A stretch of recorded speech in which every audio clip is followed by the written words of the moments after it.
Consegui. Que coisa difícil. E aí, galera? Bora lá? 11 horas. Melhor estudar direito penal do que ver o jogo do Flamengo, né? E torcer para os dois perderem, Argentina e Flamengo. Não consegui.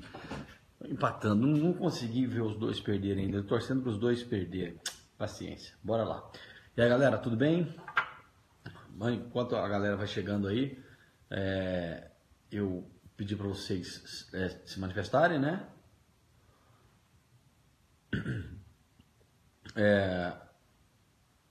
De onde são? O que estão fazendo? Quem vai fazer delegado de Goiás aí? Não, é delegado no Brasil inteiro, né? Tivemos aula agora, prova agora domingo, inclusive a primeira questão de penal, galera. Primeira questão de penal foi classificação de crimes. Eu estava conversando com um aluno meu hoje e acabou errando por bobeira. Bobeira. A primeira questão de penal. Até falei para vocês na live anterior. Classificação de delitos. Quando não cai de forma direta, cai de forma indireta. Então vamos lá. Até a gente entrar no tema. Anteontem nós falamos de crime instantâneo, permanente e instantâneo de efeito permanente. Começamos e falamos de formal e material. Hoje a gente vai falar de crimes comissivos e crimes omissivos. Assunto que despenca em prova. Eu não sei se tem como convidar a galera aqui. Vamos compartilhando isso aí e trazendo o pessoal para conversar com a gente aqui sobre direito penal. Recado. Para quem vai fazer delegado, anota aí. Dia 28, segunda-feira, começa o nosso preparatório. Primeira semana, 0800. Aula de segunda, eu com ambiental, o professor Luciano Miranda com direito penal. Miranda também é promotor de justiça como eu, professor da Rede Júris, nós somos professor de direito penal. Serão 10 professores durante a primeira semana para a gente mostrar para vocês tudo que a gente tem de bom lá. Então é 0800. E professor, como é que eu vou acessar isso aí? Eu entro como para assistir as aulas? Redejuris.com. Olha, isso aí que é gente dedicada, né, Ana? Vamos lá, bora lá.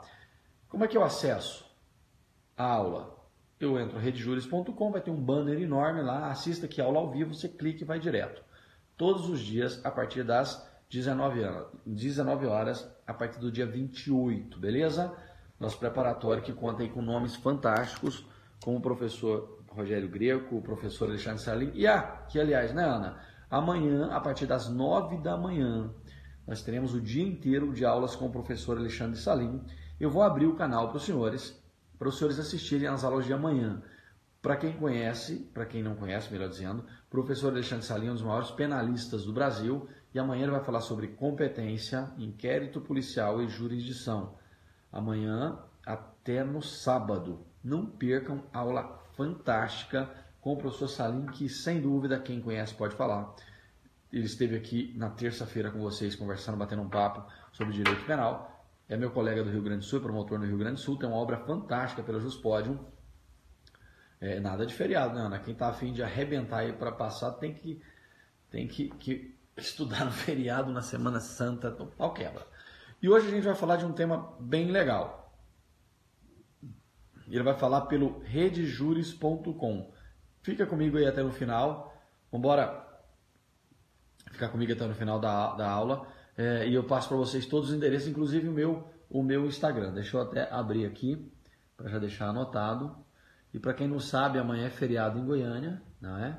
Vai ficar bem legal. Para quem é de Goiânia pode ficar aí comigo até as 2 da manhã, que não vai sentir sono no outro dia, tá tudo tranquilo, não é verdade, galera?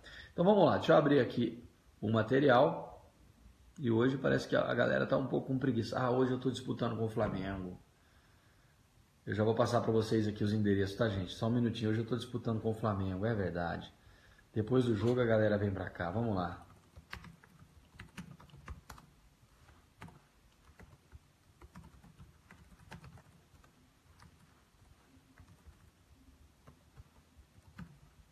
Ok. Vamos lá. Eu vou passar para vocês aqui os endereços que eu tenho disponíveis para vocês anotarem e me seguirem, tá bom? Bora lá. Um minutinho, vou virar aqui. Minutinho. Deixa eu virar aqui a tela. Vamos lá dar um print aí, por favor. O site da Rede Júris, onde os senhores assistirão a aula do professor Alexandre Salim amanhã a partir das 9, tá? Clica. Lá nós vamos ter um banner de aula, lá tem um botão de ao vivo, tá bom? Feito isso, se não der pelo site, entrem, por favor, no YouTube da Rede Júris. Rede Júris está lá, transmissão ao vivo, tá bom? Esse segundo aí é o meu Instagram, Prof. Geibson Rezende, me sigam, dicas todos os dias. Rede.Júris é o Instagram da Rede Júris, a gente tem muita dica lá também. E o nosso site, redejúris.com. Anota aí, amanhã vai ser um dia inteiro de estudo. Feriado pra gente aqui, por isso aulas manhã e tarde. Aulas de altíssimo nível. Pouquíssimos professores têm o nível que o professor Salim tem. Entra aí, vamos seguir assistir essa aula amanhã, porque amanhã é processo penal na veia. Bora lá! Vamos lá. Então vamos começar, vamos falar de direito penal. Esse tema, opa, mudou aqui. Esse tema é um tema extremamente... descobri uma coisa, gente. Deixa eu contar uma coisa para vocês. Eu descobri não, me deram uma receita maravilhosa para emagrecer rápido. Quem está precisando de emagrecer aí? É feriado, eu posso.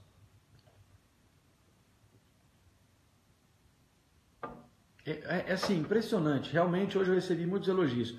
De ontem para cá eu emagreci bastante. Me falaram o seguinte: corta o cabelo e usa preto.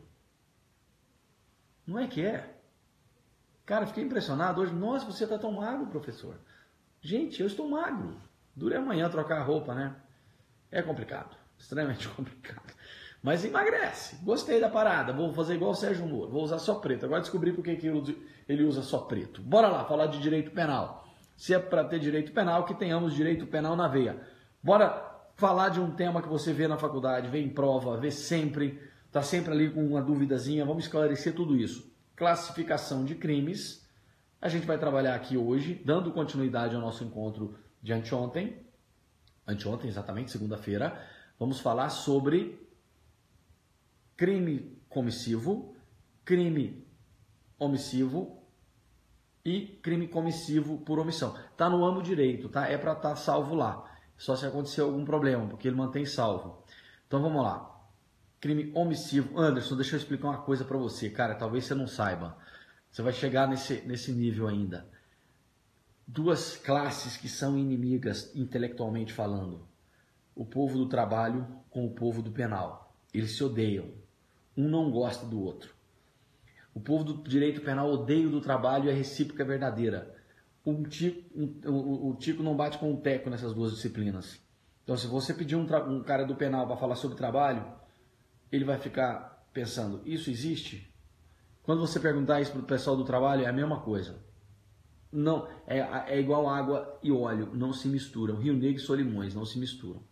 Não dá a caixinha do conhecimento de um não encaixa na caixinha do conhecimento de outro. Se você achar um cara que dá direito do trabalho e direito penal na mesma faculdade, bora conversar com esse cara pra gente doar o cérebro dele para estudo na medicina, porque é um gênio. Bora lá. Então vamos falar sobre direito penal. É a brincadeira, tá, gente? Isso é uma curtição que a gente faz entre os colegas professores de trabalho penal. Vamos falar sobre crime comissivo, e vem do verbo cometer, agir, e crime omissivo, de não fazer. Como é que eu identifico isso lá dentro? Como é que eu identifico isso lá dentro do Código Penal? Numa leitura simples. Eu leio e vejo que o verbo do crime comissivo, que é a regra, ele denota um agir, um movimento, matar. Ele denota um fato positivo, subtrair. Ao contrário, o crime omissivo, ele te traz um modo passivo desse verbo que está no infinitivo dizendo deixar de prestar assistência a quem? Na omissão de socorro. Comissivo, de cometer, de agir, crimes de ação, verbo positivo. Omissivo, verbo no sentido passivo. Negativo, não positivo. Deixar de prestar assistência, deixar de informar no caso da obrigatoriedade de notificação de doença grave. Simples, tranquilo, fácil.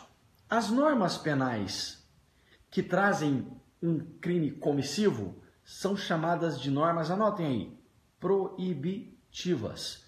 As normas penais que tratam de um crime comissivo são chamadas de proibitivas. Professor, mas por que elas são chamadas de proibitivas? Incriminadoras, proibitivas. As normas penais se dividem em incriminadoras, criam os tipos penais, os crimes, e proibitivas, incriminadoras e não incriminadoras. As não incriminadoras, por exemplo, falam em legítima defesa, não criam crime. As incriminadoras se dividem em proibitivas e mandamentais. As proibitivas são as normas comissivas. Proibitivas por quê? Diante de uma situação hipotética, o que o legislador determina? O que o legislador determina ao cidadão, ao agente, à pessoa? Que não faça. Diante de uma situação de vontade de matar, pergunto para os senhores, quem aí já teve vontade de matar?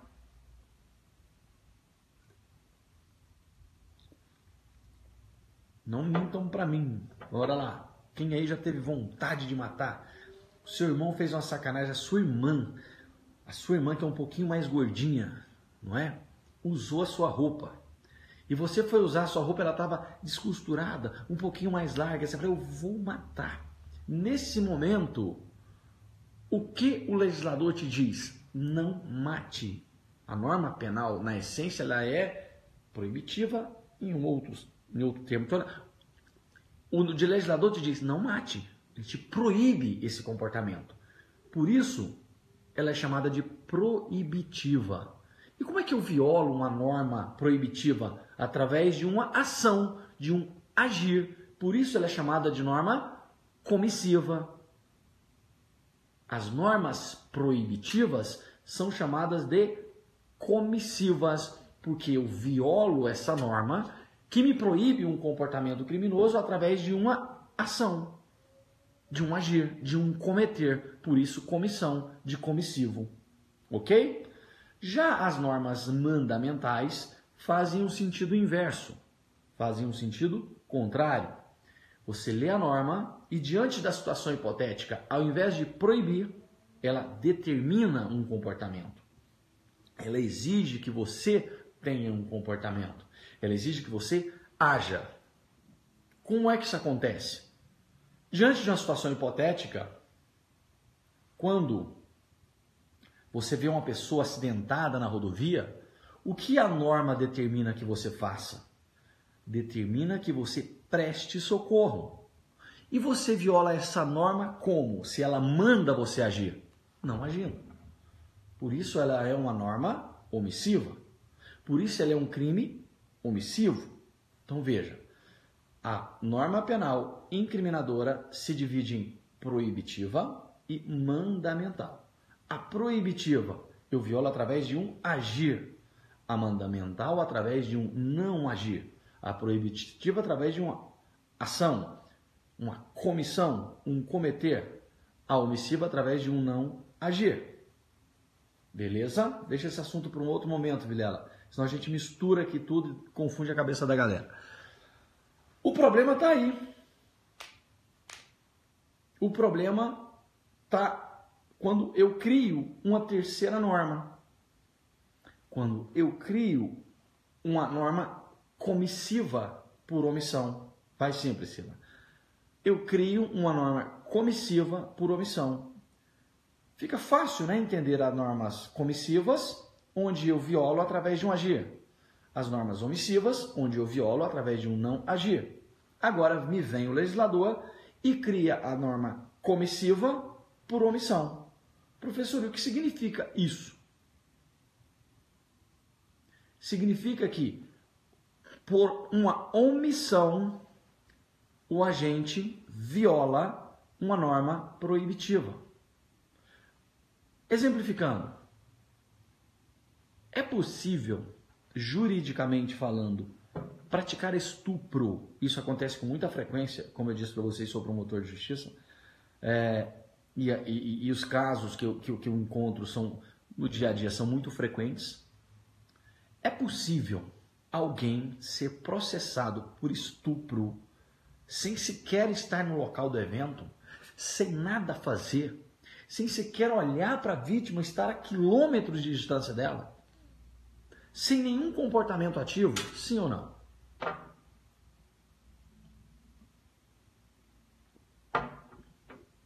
Bora, galera, interage comigo.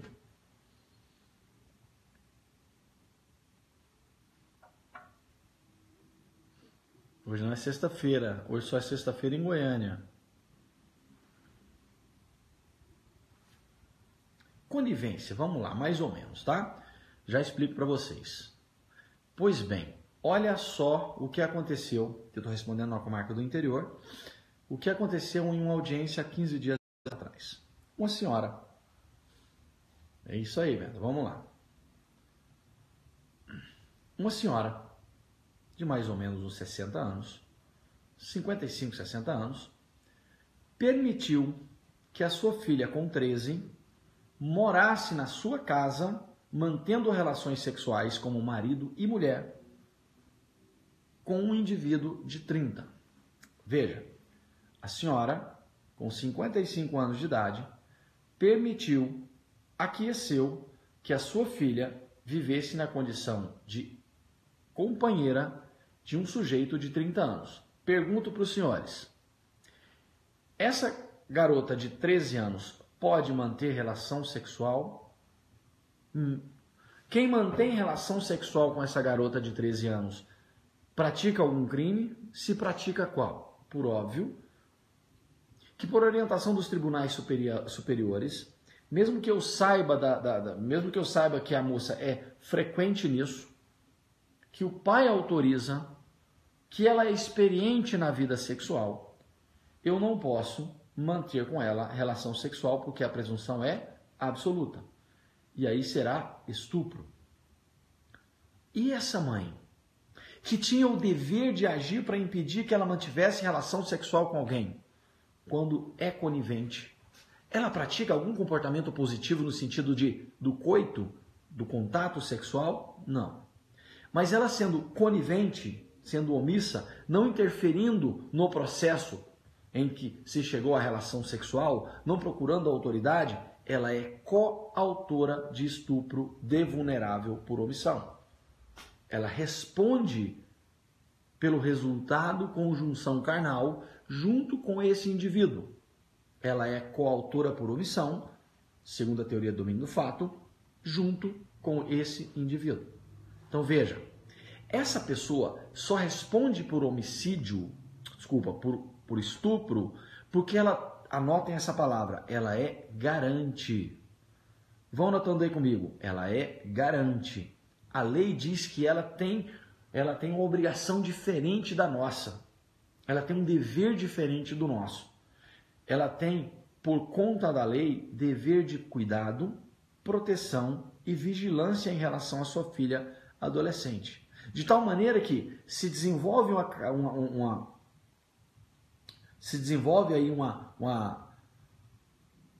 começa um processo causal que pode levar à conjunção carnal, ela, na condição de garantidora da integridade sexual de sua filha, deve interferir para que isso não aconteça dentro de suas possibilidades, sob pena de, assim não fazendo, responder como coautora desse crime ou autora desse crime. E eu já explico um exemplo, já dou um exemplo para vocês aqui do homicídio. Por quê? Porque a lei manda, o Código Civil manda que ela tenha cuidado, proteção e vigilância em relação ao seu rebento. Entenderam isso, gente? Então não é qualquer pessoa que pratica um crime comissivo. Pessoal, não interessa. Ninguém pode manter relação sexual com uma pessoa menor de 14. Ninguém pode manter relação sexual com uma pessoa menor de 14. Isso é fato. Não, gente, voltou é porque eu atendi uma ligação aqui do professor Alexandre Salim, que acabou de chegar, e eu esqueci de travar aqui, acabou não dando, mas já voltou ao normal, tá? Então, eu esqueci de dizer para vocês, se tiver normal, vamos dando aqui para mim os coraçõezinhos aqui, tiver subindo o coração é porque a transmissão tá ok. Me conta aí, tá normal? Então vamos lá. Vamos puxar o comissivo por omissão para outro exemplo. E vocês já viram na cidade de vocês, todo mundo já viu. Aquela mãe que devido a, como diz aqui no estado de Goiás, a tribulação, né, do dia a dia, acaba esquecendo o filho, vai para o supermercado e esquece o filho, depois vai em casa e vai para trabalhar, e esquece o filho dentro do carro e que morre de tanto sol na cabeça. Quem já ouviu falar disso? Esquece o filho dentro do carro o dia inteiro. Essa mãe responde por qual crime? Pelo resultado que ela produziu. O filho morreu, responde por homicídio.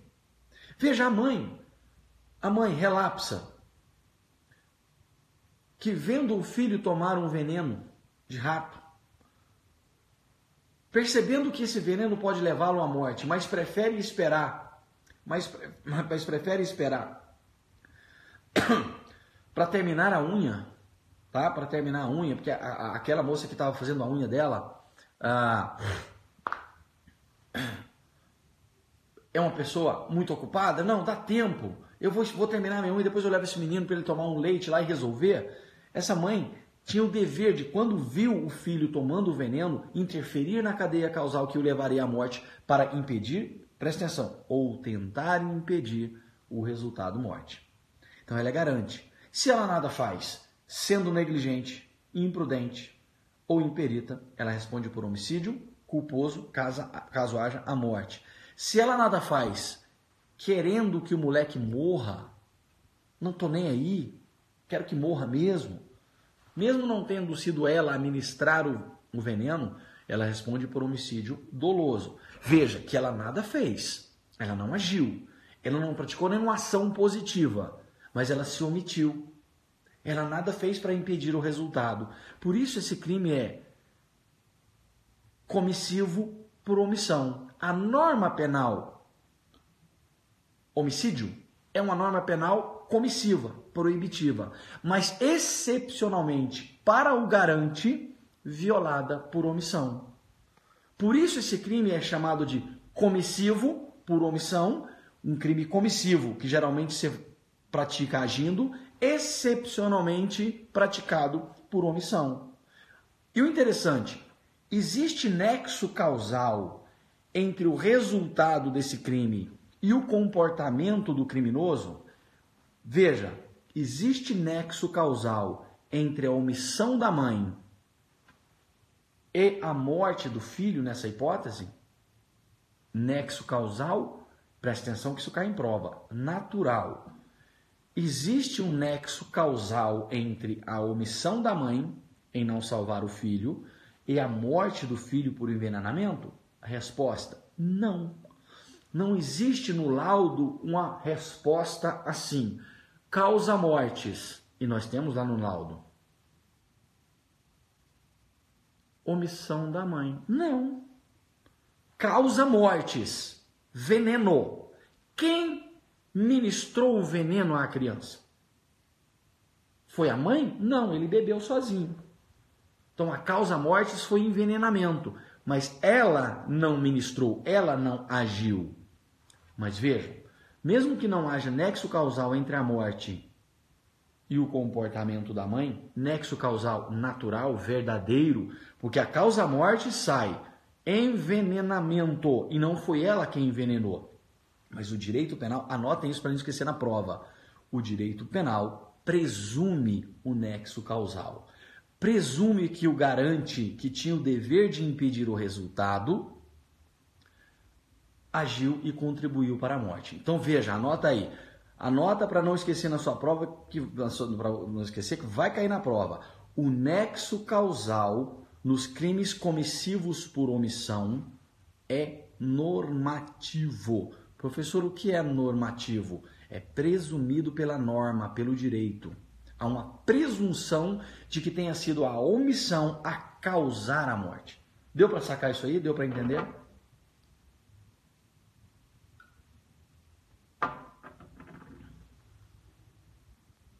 Vamos mais. Agora vamos passar para a linha B. E eu gosto de explicar com muito detalhe, para não passar por cima de tudo. Eu gosto de entrar nas fendas, por isso minhas aulas demoram um pouco. Vamos lá. Agora, eu falei da mãe, que tem o dever legal, que decorre da lei. O médico, em plantão, tem o dever legal, que decorre da lei. Agora, na linha B, vai cair para a delegado de São Paulo, meu irmão. Fique ligado, é isso mesmo. A linha B diz que também é garante, que também pode responder por crime comissivo por omissão, o indivíduo que também tenha o dever jurídico de impedir o resultado. Dever jurídico. E o que é dever jurídico? É aquele que não decorre da lei, mas decorre, por exemplo, de um contrato. É o cara que vai lá pro clube ou pra praia e faz um contrato de ser salva-vidas. O sujeito é salva-vidas.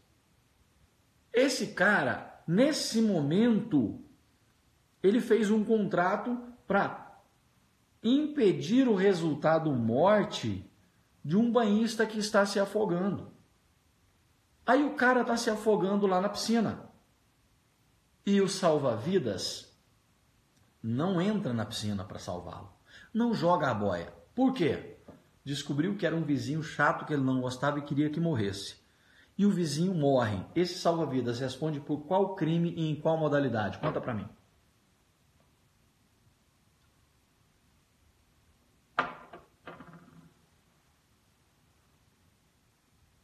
O salva-vidas está no pedestal. O sujeito começa a afogar e ele descobre que esse cara, homicídio doloso, ele quis a morte. Mas agora, na verdade, ele só pensou que o cara estivesse brincando, mas depois percebeu que era verdade, mas ele conversava com a gatinha do lado, entendeu? Falei, bateu um papinho com ela, esse cara aguenta um pouquinho. Quando corre, já é tarde demais. O homicídio será culposo. Então vai depender da intenção. Mas vejam, em todas as hipóteses, na condição de garante, e vocês vão anotar comigo aí. Para que ele responda pelo crime, eu preciso preencher 3 requisitos. Para que ele responda pela morte, vamos pegar o exemplo do salva-vidas. Para que ele seja responsabilizado por homicídio doloso ou culposo, 3 requisitos precisam estar presentes. Anotem aí para mim. 1. Dever, poder e evitabilidade do resultado. Vamos lá. Poder, dever e evitabilidade do resultado. Presta atenção no que eu estou dizendo. Resultado. Poder, dever e o resultado pode ser evitável pelo comportamento do agente. É verdade, né, Linson? Quem deu aula para vocês na pós-graduação nesse final de semana foi o professor Flávio Cardoso, que também é colega do MP. Eu não sei se ele falou para vocês, a obra dele é vendida em 4 países da América Latina e na Espanha. O cara é um monstro em concurso de pessoas, agente infiltrado. Flávio é um cara diferenciado, viu? É um cara que vale a pena se aprofundar no direito penal com ele. Então vamos lá. 3 requisitos para o indivíduo responder pelo crime. Poder. Primeiro, dever. Onde é que está o dever? Na lei. É ele ser garante.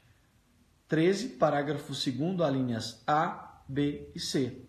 13, parágrafo 2º, alíneas A, B e C. Se ele se encaixar em qualquer daquelas hipóteses, ele deve. Mas não basta dever, não basta ser garante.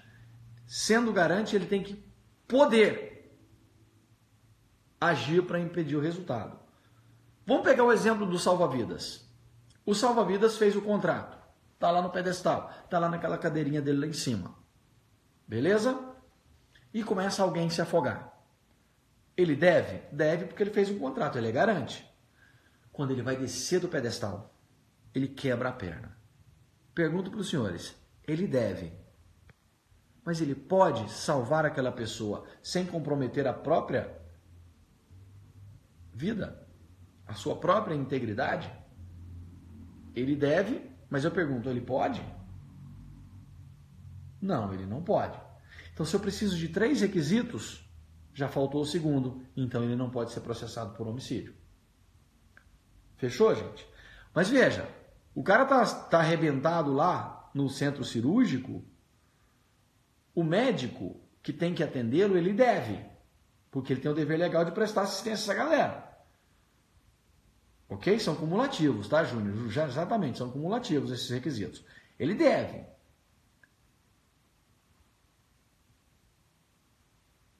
O poder não quer dizer salvar a vida, é fazer o que for possível, que estiver dentro da sua alçada. Se for só ligar, tá valendo.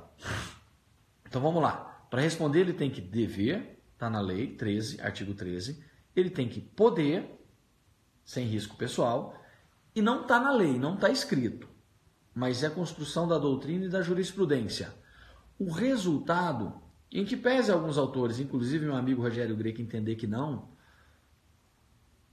que os crimes comissivos por omissão valem para crimes que não têm resultado, a grande maioria da doutrina entende que crimes comissivos por omissão só valem para crimes de resultado, e resultado natural.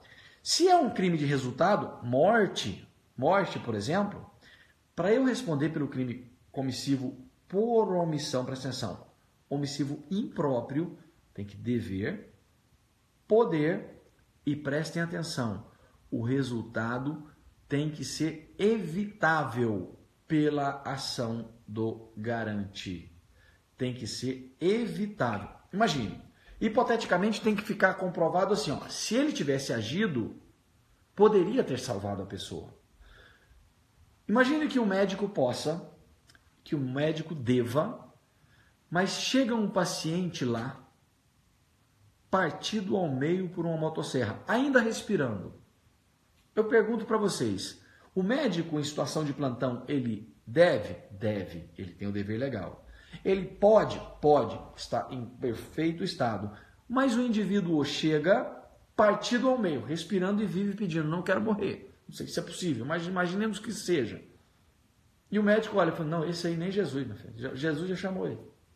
E nada faz, deixa de agir, se omite. Esse indivíduo responde pelo crime de homicídio daquele indivíduo? Por óbvio que não, porque são 3 os requisitos.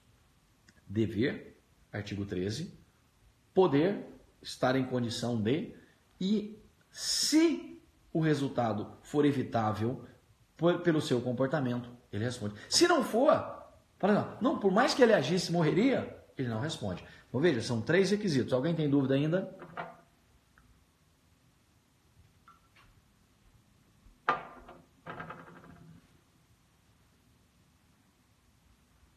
Se não, a gente segue.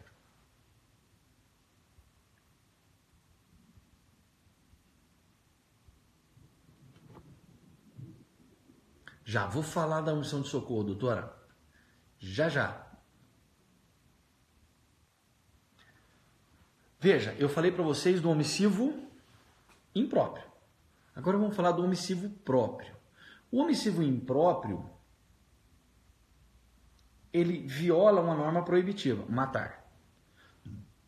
O omissivo próprio, ele trabalha em cima de uma norma omissiva, de prestar assistência. O verbo vem na forma passiva. Veja, você está na rodovia e tem um acidente. A sua situação ali, vendo aquele acidente, te obriga a prestar assistência àquela pessoa que necessita por força do artigo 135. Então, o que você tem que fazer? Não, Igor, isso não é subjetivo não, isso é provado através de laudo, tá? O laudo diz, olha, morte certa, no caso do homicídio. Tem que ficar provado através do conjunto probatório, não é só a testemunha. Vem laudo, vem tudo. Agora, para a gente estudar direito penal, Igor, foi boa a sua interferência, a gente não pode ficar no achismo. E se? Não. O direito penal é o direito material, e o direito material se materializa na sentença, depois de estar provado.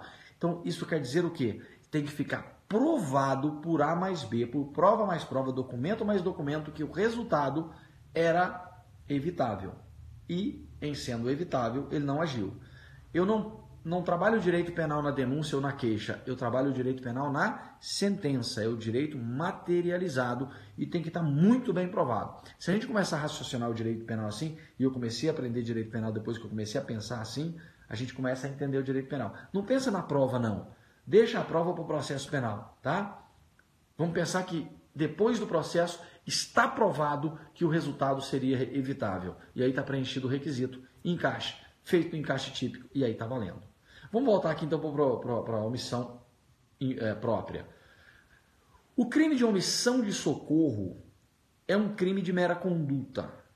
Professor, como assim? Meu professor da faculdade não falou que era mera conduta, falou que crime de omissão de socorro não é mera conduta. Tem o de mera conduta que é invasão de domicílio. Cara, presta atenção, seu professor mentiu para você. É mera conduta. Conduta é gênero do que são sinônimos. Ação e omissão. A mera conduta pode ser agir, entrar na casa, e a mera conduta pode ser não agir, deixar de prestar socorro. Mera conduta é um mero comportamento positivo, ação, ou negativo, omissão. Vamos trabalhar a mera conduta omissiva, que é o crime de omissão de socorro. O crime de omissão de socorro é um crime de resultado? Para eu ser responsabilizado por omissão de socorro na modalidade consumada, é preciso que a vítima que esteja lá na rodovia acidentada morra em razão da minha omissão de socorro? Não. Basta eu olhar para ela e vazar. Vou embora daqui. Tô nem aí para você. Veja, se o resultado não é importante para o crime, para eu responder pelo crime, esse resultado, esse quesito, evitabilidade do resultado, deve ser verificado? Não. Então, quais são os requisitos para eu responder pelo crime de omissão própria? Omissão de socorro. Exemplo, artigo 135. Basta poder e dever. Basta poder e dever. Não tem evitabilidade do resultado. Então, para eu responder por omissão de socorro pura e simples, basta eu não prestar socorro à vítima quando eu posso fazer. Entenderam? Na omissão imprópria, eu tem que ficar provado que não é exaurimento, tá? Não é exaurimento. Eu vou explicar já já. Vou explicar. Não é exaurimento. Presta atenção. Não é exaurimento. Anota aí, muito importante sua pergunta que eu vou explicar, tá? Veja bem. Na omissão de socorro, basta ele dever, e o dever decorre da lei, 135, você está no local, tá? E poder, sem risco pessoal. Eu posso pegar o telefone e ligar para o SAMU? Eu tenho condição de atender? Ficou provado isso? Então eu respondo por omissão de socorro. Precisa provar que o resultado morte dele era evitável ou inevitável? Não, porque o resultado morte não faz parte do crime. Não existe no crime 135 deixar de prestar socorro é a vítima morrer. Não, fala deixar de prestar socorro. Não prevê resultado nenhum, ok? Então, na omissão própria, 2 requisitos.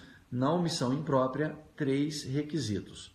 Na omissão própria, poder e dever. Na omissão imprópria, poder, dever e evitabilidade do resultado.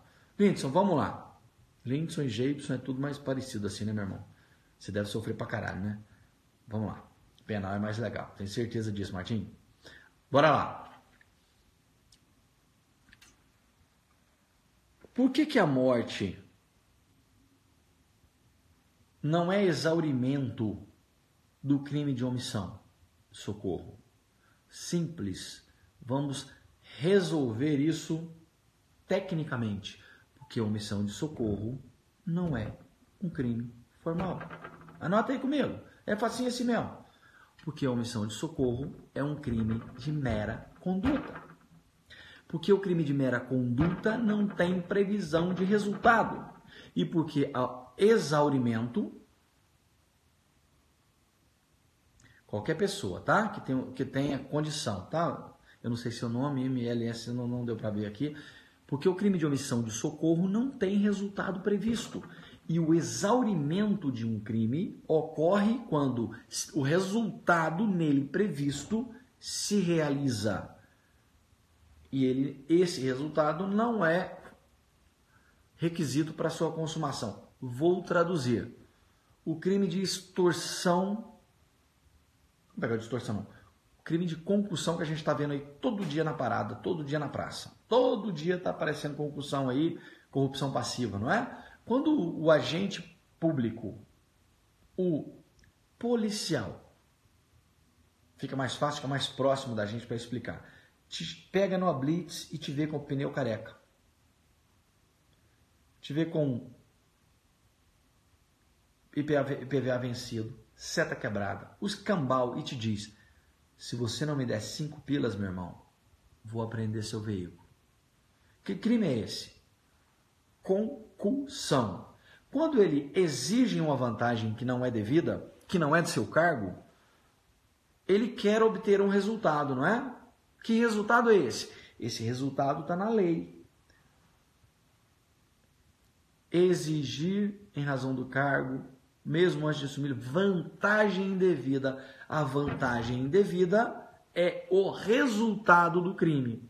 Pergunto para os senhores, para consumar o crime de concussão, esse resultado, essa vantagem indevida precisa ser realizada? Não. Basta eu exigir. E no momento em que eu exigir, o crime estará consumado. Mas esse crime prevê um resultado. Qual é o resultado? O que o agente quer ao exigir?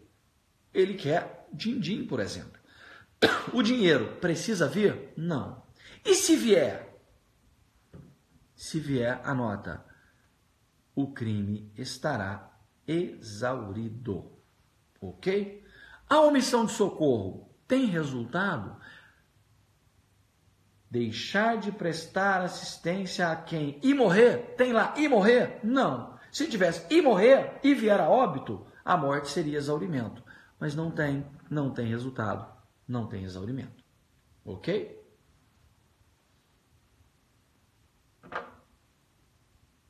E qual situação, Suelen? Não entendi. Extorsão mediante sequestro também. Alguma dúvida, galera? Podemos seguir?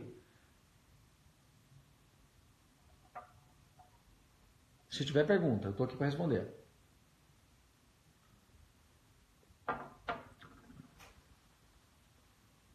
Fica ligado aí que nós vamos fazer um sorteio.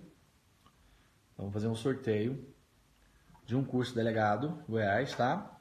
Que começa dia 28. E também de um combo de livros do professor Alexandre Salim, que ele já mandou pra gente. Topíssimo, o livro dele é fantástico. Eu tenho as obras do Salim. Ok? Vocês vão ter que seguir a Rede Júris, eu vou passar as regras aqui, daqui a pouco eu passo para vocês.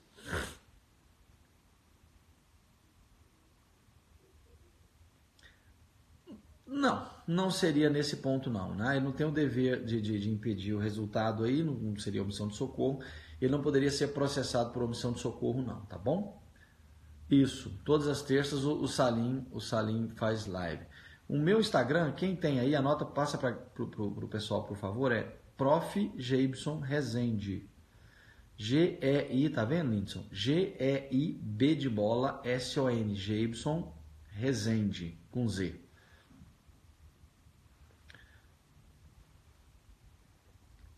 No máximo até sexta-feira a gente solta. No máximo até sexta-feira a gente solta aqui as regras do sorteio. Daqui a pouco eu passo também para vocês os detalhes aqui. E tem uma galera querendo se matricular aí no curso delegado. Já já vou passar um outro cupom aqui para um descontinho a mais até sexta-feira. Deixa eu até perguntar para vocês aqui. Quem está aí no 10º período, por exemplo, acabou de se formar, acabou de sair da faculdade, está no 10º período.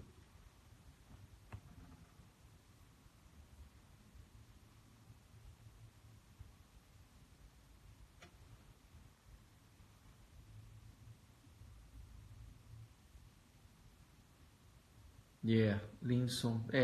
Tá, tem quem gosta, né? Mas sua mãe deve achar lindo o seu nome. Mamãe é a coisa mais linda, igual ela gosta do meu, ué.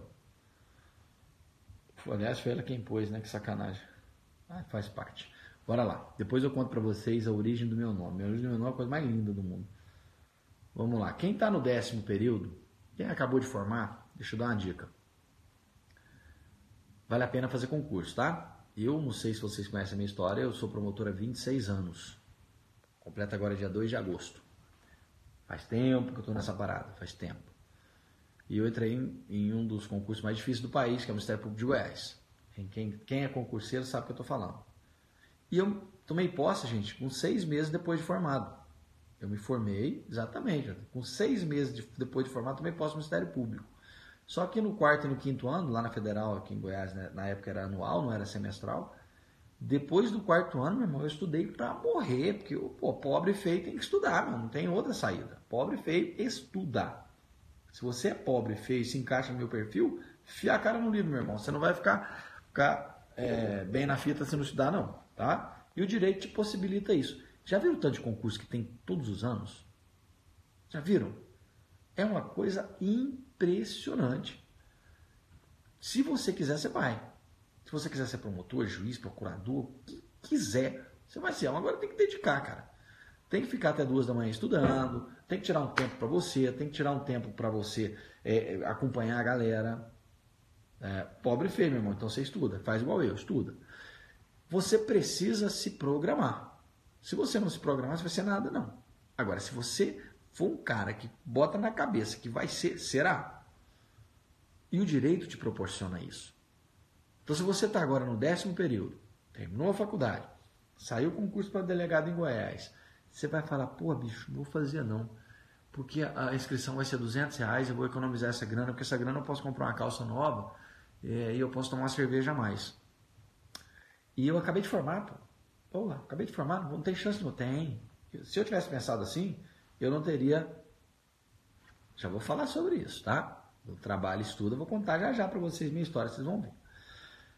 Se você pensar assim, você não vai sair de onde está nunca. Você não vai sair da inércia nunca, não vai ser nada nunca. Então, meu irmão, se liga, bota na sua cabeça que só você pode mudar a sua vida, ninguém vai mudar a sua vida para você, o povo está se lixando para você, quer que você se exploda, a não ser sua mãe, seu pai e o seu irmão, né? Que pode te dar uma forçazinha ali, o povo quer que você morra. Então, se você não correr atrás, brother, você vai continuar parado. O corpo continua a estar, né? Física, eu odeio física. O corpo que está parado tende a ficar parado. Então, se você está parado, você vai continuar parado. Professor, eu trabalho e estudo o dia inteiro. Não vem com essa conversa para o meu lado. Não vem com essa conversa para o meu lado. Sempre trabalhei desde os 12, 13 anos de idade. Quando eu passei na Universidade Federal, eu não tinha dinheiro para pagar a miséria da faculdade. Eu trabalhava na escola pública. Eu tinha que passar na Federal. Já falo para vocês, tá, gente? Estou terminando o direito. Eu tinha que passar na Federal. E eu trabalhava num banco que chamava Agrobanco. Até faliu a miséria. E eu tinha que trabalhar o dia inteiro, estudar à noite. E eu não tinha grana para ir para o cursinho, porque todo o dinheiro que eu ganhava, que eram 2 salários mínimos e meio naquela época, era para pagar a miséria do cursinho. Eu pagava. E eu tinha que ir a pé para chegar no cursinho, não tinha dinheiro para pagar ônibus. Todos os dias eu fazia isso. E cada dia que eu ia, eu falava, um dia eu vou chegar lá. Eu vou passar. E eu trabalhava até às 6, caminhava 1 hora, entrava no cursinho, saía às 10h30, pegava um ônibus, chegava em casa, tomava banho, dormia. Foi uma rotina até passar no vestibular. Aí chegou a faculdade federal. Graças a Deus, não gastava com mensalidade. Aí comecei a trabalhar. Tudo que eu tinha era dinheiro para comprar livro. Dinheirinho que sobrava, livro. Eu lembro que eu comprei um livro do Damásio. Naquela época era Damásio. Tinha um diamante assim na capa. Eu dormia com o livro, eu abraçava o livro, eu achava tão bonito. Aquele livro é bonito. E entender o Damásio era difícil demais. Hoje você pega grego, você pega Sanches, você vai ler minha apostila, você vai amar. Entender o Damásio é até mais difícil do mundo. Mas eu adorava aquele livro, achava bonito demais. Aquele diamante na capa é a coisa mais linda do mundo. Eu lembro que eu comprei aquele livro, custou quase um salário mínimo, porque o salário mínimo naquela época era muito barato, muito baixo o valor que pagava, né? E eu fui fazendo a faculdade, trabalhava aqui, fazia um biscate ali, pá. Chegou a época do concurso, trabalhava o dia inteiro. Eu trabalhava o dia inteiro, fazia cursinho à noite e o concurso do Ministério Público, velho. Falei, gente, eu tenho que passar nesse concurso, esse povo paga bem demais, eu vou ficar chique demais na minha vida. E nisso eu já tinha passado no concurso da Justiça Federal. Eu fui funcionário do TRF1 por 10 meses só. E eu entrava às 8 da manhã, terças e quintas, e entrava meio-dia, segundas, quartas e sextas, e ficava até 7, 7 e meia, 8 da noite. Cara, eu tinha 2 horas de almoço terças e quintas. Eu estudava 1h30, quando faltava meia hora eu pegava a minha marmita e comia ali mesmo na cantina para voltar para estudar, para trabalhar. Então eu aproveitava cada minuto, eu pegava o ônibus para chegar no trabalho, eu não sei se com vocês acontece isso. A gente quando lê com o carro em movimento dá um enjoo, não dá? Pois é, nessa época eu acabei com isso, porque eu tinha só aqueles 50 minutos de ônibus para estudar e ir de volta, eu não podia perder aquele tempo. Aí eu chegava em casa, minha mãe estava com a comidinha pronta, depois ali do cursinho, chegava lá por volta de 11h40, pegava o ônibus, comidinha prontinha, tomava um lanchinho, e até hoje eu tenho. Minha mãe até me ligou ontem pedindo emprestada a cadeira que eu usei, que eu usava para o meu pai, porque meus pais são vivos, meu pai quer fazer não sei o que, eu falei, mãe, tem que reformar, que ela está com prego aí, daí senta e dá uma furada na bunda, então você tem que dar uma reformada nela. Eu comprei um kit concurseiro, que era cadeira, uma luminária e uma mesinha. Eu chegava em casa, por volta de 10h40, tomava um banho, comia um lanche, 11h30 eu estava sentado na minha mesinha até 2h, 6h eu acordava. E aí, galera, eu tinha que trabalhar. Se você quer, você faz. Agora a história, se eu fui, você vai. Se eu fui, você vai, meu irmão. Se eu fui, você vai. E hoje, graças a Deus, eu me realizei, sou promotor de justiça, sou professor, adoro sala de aula, sou apaixonado por sala de aula. E eu sempre fiz o que eu fiz, ok? O que você vai estudar agora, cara? Você está na faculdade, pega uma doutrina legal, pega o sinopse do Salim, por exemplo. Quando você for fazer concurso, agora eu vou fazer delegado. Se você tem tempo para fazer delegado, você vai fazer delegado. Gasta os 200 reais, vai fazer a sua inscrição. Se tiver tempo de se preparar, vai se preparar. Não estou te chamando aqui para vender curso. Não. Vai estudar comigo quem quer. Se você tem tempo, vai se preparar.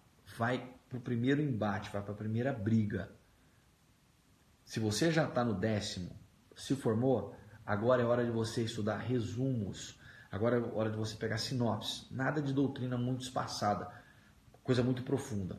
Se eu estou na faculdade, pega um livrinho legal do Sanches, de penal, né? Pega um livrinho legal do Rogério Greu, que eu vou mandar minha apostila para vocês. Você vai ver que ela é maravilhosa, é o esboço do meu livro, estou trabalhando nele. Vai estudar com calma. Chegou, terminou sua faculdade, pega um baita de um resumo, mira no seu concurso e começa a estudar para a primeira fase. Passou na primeira fase? Aí sim, nós vamos conversar de forma diferente. Aí não vamos precisar de um estudo um pouco mais aprofundado. Mas você precisa passar na primeira fase. E para passar na primeira fase, cara, é anotação, é caderno, é resumo, é ver tudo de forma mediana. Não aprofunda muito. Porque vai que aquilo que você se aprofundou demais não cai. Então você tem que saber tudo. Resolve muita questão, pega o concurso que você quer e trabalha em cima de gabaritos, de questões, de comentários. Faça sempre simulados, preste atenção. Vou soltar um simulado para vocês aqui de delegado, talvez semana que vem, já está pronto. Pega ali um simuladão e já vem com os gabaritos prontos. O pessoal da Rede Júri sabe o que eu estou falando. Você acaba de fazer o simulado, a gente manda o gabarito para você, você vai entender por que você errou. É muito importante você pegar a questão, respondeu e ler de imediato a explicação para você sedimentar bem isso aí.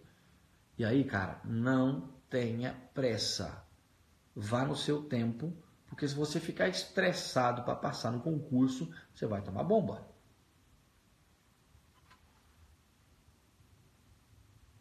Talvez dê, talvez. Tenho muitos alunos que passaram no 10º período e a posse demorou, ele acabou conseguindo.